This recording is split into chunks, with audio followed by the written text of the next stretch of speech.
So among the development community, sure you know there's lots of rhetoric about bolstering local ownership of reforms, that this is necessary for locals to take responsibility for the reforms and a strong role in developing and implementing them, that this rhetoric hasn't always been lived up to. And one of the reasons we believe is because that really involves compromise. And it involves being able to compromise about the process in which the reforms are implemented. It's often much longer. It involves more actors. It's not the way we do it. We go from A to B. They go A, C, C squared, D. And because of the pressures of funding and having to report tangible progress, often back to Congress or whoever has the purse strings, it doesn't leave a lot of time for negotiations and extra time and compromise over the shape. We have one official we interviewed. The development community, I think, more willing to engage in kind of the long-term process and do what's necessary to achieve effective, sustainable reforms. The policymaking, the diplomats, not so patient. And one diplomat we interviewed in Sarajevo described the idea of local ownership as giving your car keys to your drunk teenager. So it's the contentious nature that in practice it's more difficult to live up to the local ownership rhetoric. And finally, a negative pattern we found for effective and sustainable reforms is that too often the success of reform projects rested heavily on what we call outputs. So the numbers of training sessions held, the number of computers delivered, the software delivered to particular localities. So those are the type of outputs. And there was not enough time or money to really understand how all of that was put into practice or not, how it made local governance better or not in practice for citizens. One of the things they did in local governance reforms was to create what they call citizen services centers, so that you go to a municipality and you have to do your driver's license or your benefits information or get information about schools. And these were promoted as just shining success stories. But what are the citizens' experiences with the people who have been trained to staff those citizen services centers? It leaves us with a not very good understanding of what the impact on members of the local community is. One day after the training, 3 months, 6 months, 5 years, 10 years. So with that, I turn it over to Mark. Okay, let's go to the first slide. Let me talk a little bit about the police and just the way in which police reform is fundamentally different, no matter what country you're in, from local government. In that it's very high stakes. There was a time there in '97, I was working for the UN mission in Bosnia, or UNMIB, was a policing mission. We were there to help restructure, retrain, and select policing and all of this. We could fire police if we wanted to, as if we thought they deserved firing, that they had been accused of war crimes, that kind of thing. And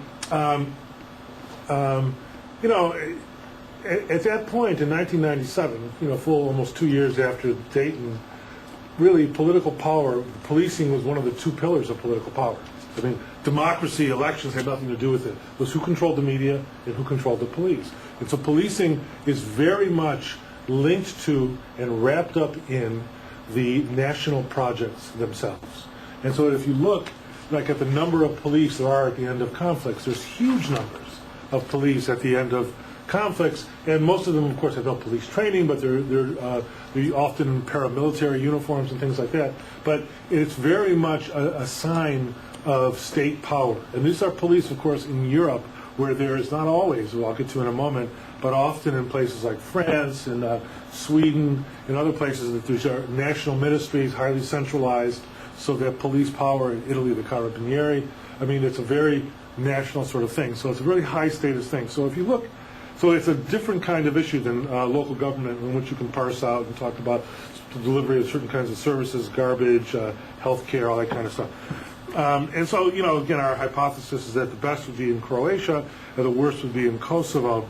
And this column, the third column, the progress made in police reform since the end of the conflict, this is taken as a bit qualitatively. It's taken from the European Commission reports on the 4 countries that were published in, I think, October or November of last year, in which they were a little complimentary of all countries, but least complimentary of Bosnia because of the failure at police reform, and of Kosovo, talking about all kinds of communications failures to cooperate with other police forces, failures to cooperate with other police forces in other parts of the country, with the judiciary, with the prosecutorial wing, because police is really part of a triad, or it's actually much bigger, but you can say a triad of the security sector that includes prisons, police, and judiciary. And so that for police to be effective, it has to work effectively with the judiciary as well.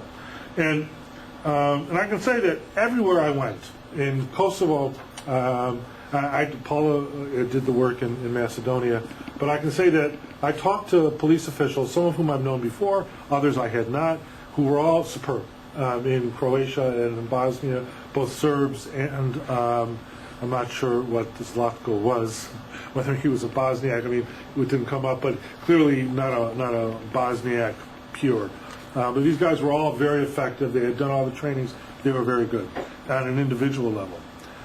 And then I would make a distinction between police reform, because police reform are a set of processes, are a set of things that we impose. The observer imposes, the policymaker tries to create the set of processes that changes police so that it can be perhaps more effective, and the actual provision of security. And so in our surveys, everywhere we went, everyone agreed that the police protect their personal security, overwhelmingly. I mean, I think the most were in Kosovo. Incidentally, the reason that Kosovo was the most, in my view, is that with the independence and the fact that Kosovo is seeing that, that with its police force, and policing in Kosovo, from the international mission point of view, is one of the genuinely positive things that have taken place. I mean, the OSCE set up a pretty good police school, and that the recruitment, the training, and the deployment has all been reasonably effective. And you talk to ordinary people, Kosovars, non-Serb Kosovars, they're all pretty complimentary about the police. And you talk to some Serb, you even talk to some Serb policemen in the Kosovo police, which I have. They're very impressive. I mean, they're willing to go and work in non-Serb communities and all that kind of stuff. And when you talk to Albanian police, they say all the things that you're expecting to hear, which is that they'll go work in Serb communities, et cetera, et cetera. But there are problems there. All right, so what are the perceptions of the role of us, the international community, the UN, the OSCE, various governments? And here I would say Croatia is a big exception because, as I think Paul alluded to, there has been no major mission in Croatia since 1998.